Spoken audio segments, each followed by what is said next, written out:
Hola, ¿qué tal a todos? Muy buenas tardes. Muchas gracias por la invitación. Para mí es un gusto regresar al lugar donde empecé a desarrollar mis habilidades como geriatra, a conocer más de esta gran área y también agradezco mucho a todo lo que he aprendido en el Instituto de Neurología sobre el abordaje de demencias. En esta ocasión vamos a platicar sobre el abordaje terapéutico de las demencias y para ello vamos a contextualizar, hacer primero una introducción sobre qué opciones de tratamiento tenemos y vamos a dividir la plática en dos partes. Va a ser tratamiento actual o el sintomático y tratamiento modificador de la enfermedad o el futuro, que es lo que se avecina para nosotros. Y la verdad es de que el camino que ha tomado para las demencias desde la primera descripción en 1906, hemos recorrido un gran camino. Como pueden ver, las primeras descripciones fueron desde 1906 e incluso la cascada de hipótesis amiloides se desarrolló en 1992 y en la actualidad tenemos incluso ya anticuerpos de segunda generación que van sobre la vía específica amiloidogénica, de tal manera que lo podemos contextualizar de la siguiente manera. Tenemos un paciente sano, sabemos de que la patología, tanto Alzheimer como otros tipos de deterioro cognitivo, se manifiesta años atrás, 10, 15 años incluso atrás, donde tienen una progresión y llega un punto en el que ya se manifiesta con atrofia, cambios neuronales, que ya son la manifestación de la enfermedad. Actualmente, por la FDA, en el tratamiento sintomático tenemos inhibidores de acetilcolinesterasa, antagonistas del receptor NMDA, pero también se está desarrollando medicamentos o ese tratamiento que detenga esta progresión. Esto quiere decir, incluso en pacientes antes de manifestar la enfermedad, que se vean beneficiados con ese tratamiento y con ello eviten la manifestación clínica. Y de hecho, esto es lo que representa esta gráfica. Lo que vemos aquí es el tiempo, el biomarcador que se va presentando, y observen cómo, por ejemplo, la patología tau, beta amiloide, empieza a desarrollarse antes del cuadro clínico y justamente el tratamiento modificador de la enfermedad va sobre este espectro. Ahorita, de hecho, está muy estudiado para pacientes que tienen Alzheimer autosómico dominante, que ya hay familias detectadas aquí en México, por ejemplo, presenilina 1, donde podrían beneficiarse incluso de este tratamiento. Entonces, es uno de los potenciales usos del tratamiento modificado de la enfermedad. Y en la actualidad, de acuerdo al Instituto Nacional de Envejecimiento, hay 70 protocolos que van sobre tratamiento farmacológico, 62 en fase 1, fase 2, 8 ya en fase 3 a 4. También hay 158 que van relacionados sobre el no farmacológico, donde el ejercicio, como ya seguramente habrán escuchado, la alimentación con la dieta MIND, está tomando mucha importancia para esto. Tenemos también protocolos sobre el cuidado de estos pacientes, sobre todo incluso en el contexto de cuidados paliativos. 20 sobre nuevas herramientas que se puedan desarrollar y 9 sobre el control o tratamiento de síntomas neuropsiquiátricos. De hecho, en la actualidad son 462 artículos o protocolos que se están llevando. Y de acuerdo al pipeline del 2023, 141 medicamentos que vienen representados en esta parte de la gráfica del pastel son tratamientos que van enfocados a la modificación de la enfermedad, que representan en global de todo el 79% de la investigación que se está realizando para, por ejemplo, Alzheimer. E incluso en los estudios fase 3, lo que podemos observar es de que muchos son en terapias biológicas, van sobre el control de síntomas neuropsiquiátricos y específicamente sobre dianas como neurotransmisores, patología amiloide o incluso plasticidad neuronal y neuroprotección. Con eso va enfocado. Ahora, teniendo en cuenta este contexto, vamos a iniciar con el tratamiento sintomático o lo que podemos ofrecer en la actualidad para nuestros pacientes. Y esto de verdad debe ser un abordaje no solamente multidisciplinario, donde debe estar involucrado el geriatra, debe estar involucrado neurólogos, psiquiatra, gerontólogos, enfermería, paliativistas incluso, pero también un abordaje multitalentoso, como lo vemos o como nos dicen en el laboratorio de demencias, que va desde el manejo médico, que vamos a enfatizar en no farmacológico, intervenciones de seguridad, porque llega a ser una pregunta muy frecuente en los pacientes, ¿hasta cuándo podré cocinar? ¿Hasta cuándo podré manejar, llevar cuentas, mi propia administración? Apoyo a los cuidadores. Recordemos que el cuidador es el enfermo oculto, que en algunas ocasiones lo descuidamos también. E incluso políticas de salud que nos permitan movilizar los recursos necesarios para el cuidado de estos pacientes y una planificación avanzada. O sea, saber específicamente en qué estadio estamos y cuáles son los objetivos claros que tenemos para ese tratamiento. De tal manera que estrategias no farmacológicas hay múltiples. Incluso hay muchas guías y recomendaciones sobre esto y van enfocadas incluso hasta diferentes tipos de demencia. Por ejemplo, preguntas muy importantes que se hacen, el riesgo para la seguridad, como cocinar, fumar, el manejo de finanzas, medicamentos. Eso es muy importante porque si el paciente pierde continuamente, por ejemplo, sus tarjetas, el dinero, hay algunos bancos que ponen un límite de hasta cuántas tarjetas pueden uno renovar y esto es un ingreso económico menor para ellos. Evitar perder objetos. En la consulta echamos mano y las estrategias no farmacológicas tienen una base científica muy importante y van sobre todo sobre el manejo de la memoria implícita, que está centrada en todavía núcleos centrales o más profundos, donde el hacer la misma acción, siempre les comentamos a los pacientes, dejar, por ejemplo, la cartera en el mismo lugar, sus tarjetas en el mismo lugar. Puede ser que ellos olviden o, digamos, el proceso de memoria esté bastante afectado, pero ahí es donde entra la memoria implícita, para que puedan ellos incluso acceder y evitar de que pierdan varios objetos. También otra muy importante es manejo de automóvil, directrices anticipadas y también que tengan actividades de recreación y participación social. Incluso hay estudios que cuidar otro ser vivo, por ejemplo, jardinería, tener alguna mascota, la convivencia, digamos, con animales, ha mejorado el control de síntomas, específicamente también neuropsiquiátricos, a estos pacientes. O incluso musicoterapia, aromaterapia, que está validada también para estadios avanzados y con ello asegurar una mejor calidad de vida. Ay, perdón, me fui varios. Ah, aquí está. Y, por ejemplo, hay varias guías que podemos nosotros consultar. Algunas de esas recomendaciones vienen, por ejemplo, en la guía NICE.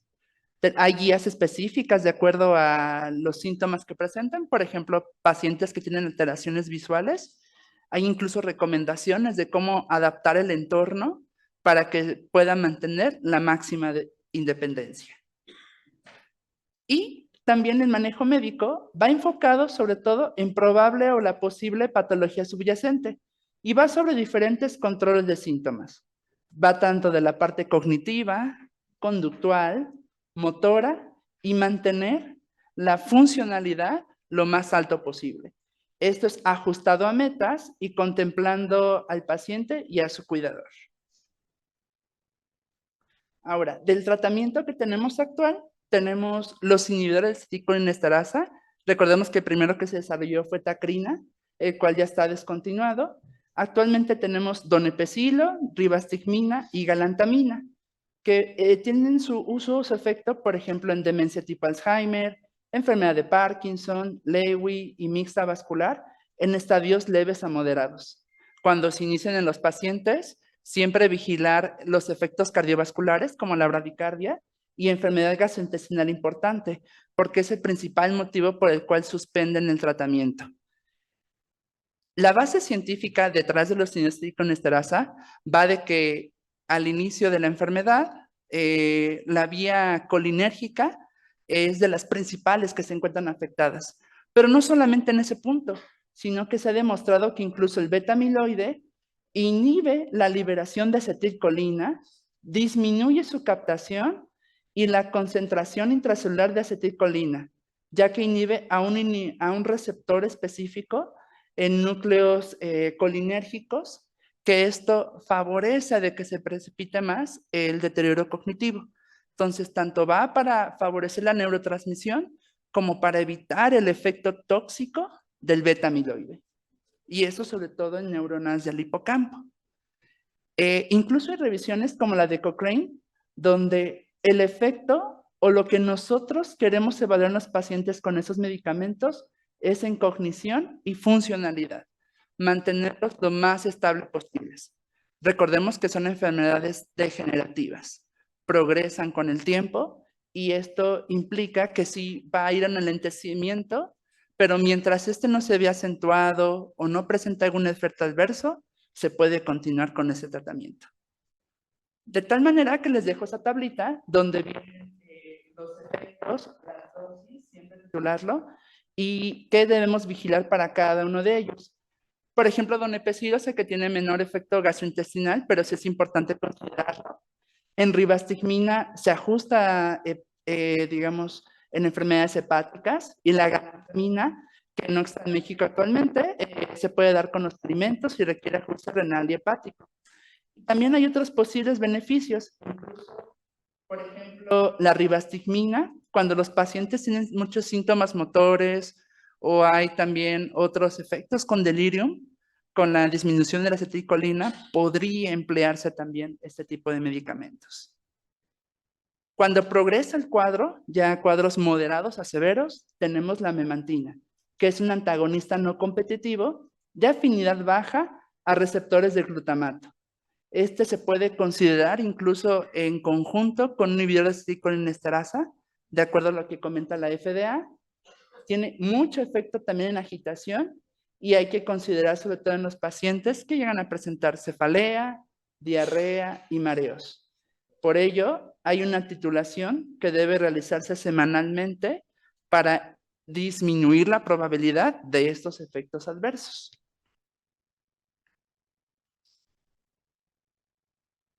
También tenemos tratamiento ayudante que favorece mucho los inhibidores selectivos de recaptura de serotonina para depresión, ansiedad.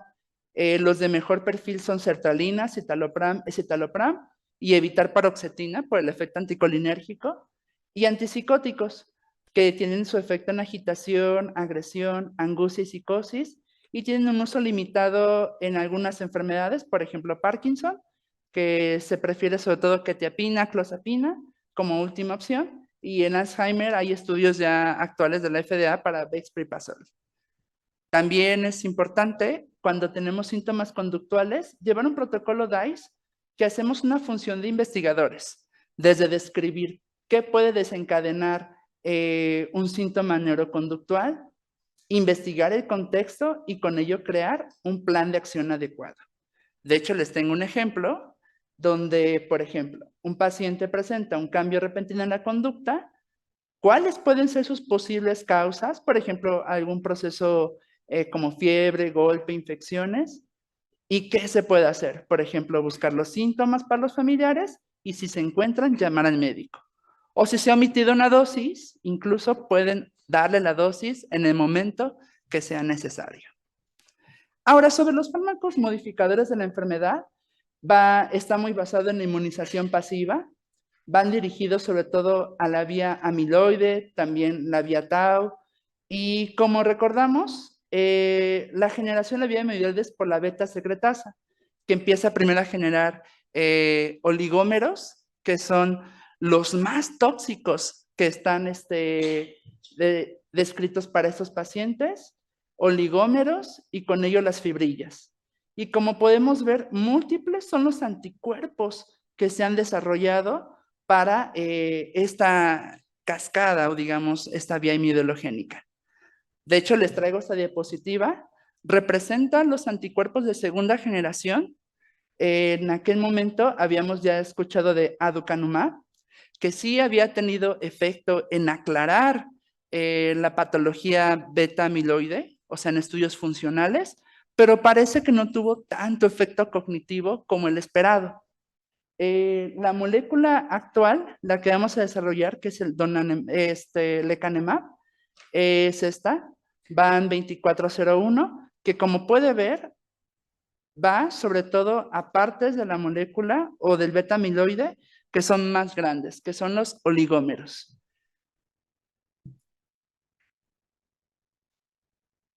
De hecho, justamente los oligómeros y las protofibrillas son los que están relacionados con mayor toxicidad en la vía imidologénica.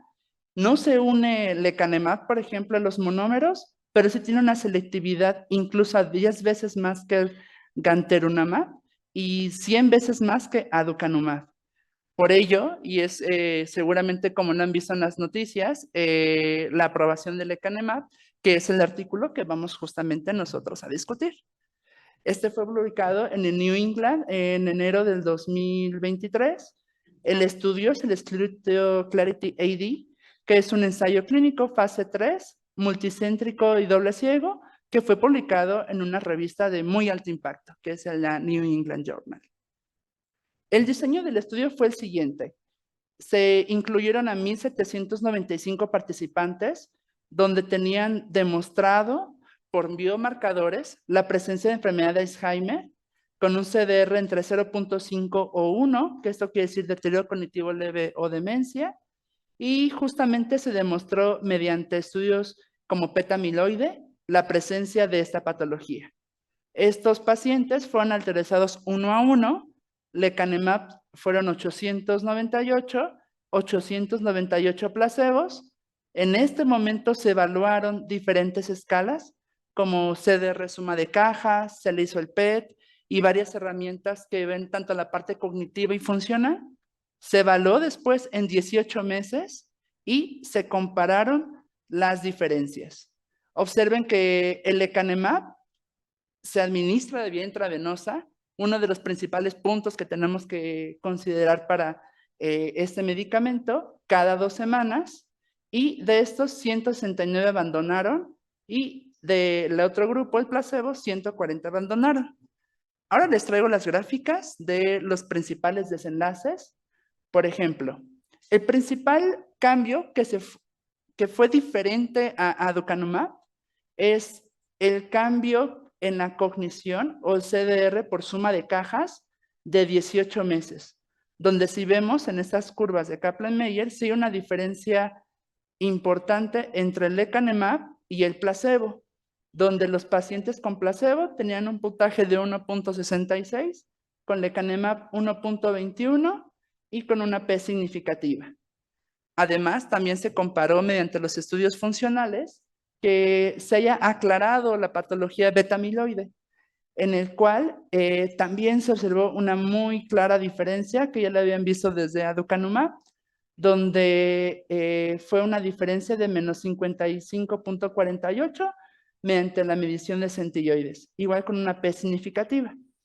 Esta es la parte, digamos, como importante del artículo, pero también recordemos que hay muchos efectos adversos que pueden relacionarse.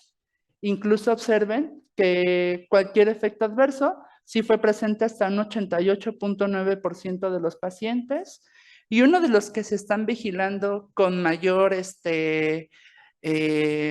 digamos que se han detectado desde anticuerpos previos, son las anormalidades por imagen relacionadas con el amiloide o aquellos que le llamamos ARIA, que estas pueden ser causadas por la terapia antibeta amiloide o la inmunización pasiva, los anticuerpos monoclonales. Pueden ser dos fenómenos, área E, que es edema, y área H, que es el hemorrágico. Área E, para que quede más claro en la imagen, lo podemos observar como edema que se concentra en las circunvoluciones e incluso hay mayor cantidad de líquido en los surcos, y este generalmente resuelve en semanas. Y área H Representa los microsangrados que se presentan a nivel parenquimatoso con depósitos de hemosiderina en las leptomeninges. Estos, a diferencia del área E, son persistentes y también fueron evaluados en este protocolo. De tal manera que a los pacientes que llevaron lecanemab se observó hasta un 12.6% que presentaron edema o área E. Esto va muy de la mano con la parte genética, o sea, la presencia de ApoE epsilon 4 fue un factor que favorecía a la aparición de este fenómeno. Y también tenemos los resultados para área H, que se presentó hasta un 17.3. De hecho, detectar desde antes a los pacientes con más de 4 sangrados en la resonancia es una contraindicación para la terapia con anticuerpos monoclonales. También es así que en homocigotos con ApoE 4, más del 40% pueden desarrollar área E y un 21.5% área E o área H. Por eso es importante, si vamos pensando en el futuro, la administración de sus anticuerpos requiere una evaluación exhaustiva, incluso de biomarcadores como PET, la parte genética, para evitar la reducción de los efectos adversos. Y con todos estos resultados, la FDA hizo la aceleración acelerada de este fármaco. De hecho, el comité fue formado por 5 integrantes. La intención es de que, por ejemplo, en Estados Unidos tenga una cobertura amplia por servicios o las aseguradoras para que puedan, digamos, ser beneficiados varios pacientes. Es importante tomar en cuenta el riesgo-beneficio y especial atención a los subgrupos que ya habíamos detectado previamente. Y sí hay muchas limitaciones que tenemos que tomar en cuenta. Por ejemplo, la vía de administración, que es intravenosa, se requiere ir al hospital, llevar un gasto para el paciente de recursos, el costo, que es $26,000 al año, que esto va a ser aprobado por los seguros de gastos médicos mayores, y estar al pendiente de los efectos adversos, como son el área, sobre todo área H, que persisten durante el tiempo. Es por ello que tiene que tomarse en consideración todos esos factores, pero a la vez abre la puerta para que en el estudio de la fisiopatología del Alzheimer nos quede muy claro si incluso la vía amiloidogénica es la que favorece más o la vía PET para la aparición de la enfermedad. De hecho, justamente quiero dejarles esta diapositiva donde a la hora o en Estados Unidos, ya que se apruebe este medicamento por las aseguradoras y con ello varios pacientes se puedan beneficiar con el aclaramiento del beta-amiloide, nos va a quedar más claro si todo lo que habíamos investigado desde 1906, que el Alzheimer va por patología beta-amiloide, también tau, el beta-amiloide, ¿qué tanto contribuye? O si realmente estamos viendo solamente la respuesta metabólica del cerebro, o digamos, ante otro factor que está detrás. Porque el beta-amiloide lo secretamos nosotros de manera habitual. Es un factor protector. Incluso cuando tenemos trauma, es como si fuera una gelatina que protege a la neurona y que la llega a proteger. Entonces, la pregunta tal vez podría ser, ¿realmente todo este tiempo satanizamos el beta-amiloide? No estamos viendo tal vez lo que está atrás o lo que está favoreciendo para que se deposite más beta-amiloide. Eso seguramente el futuro lo dirá. Y pues, muchas gracias por su atención. Y cualquier otra pregunta.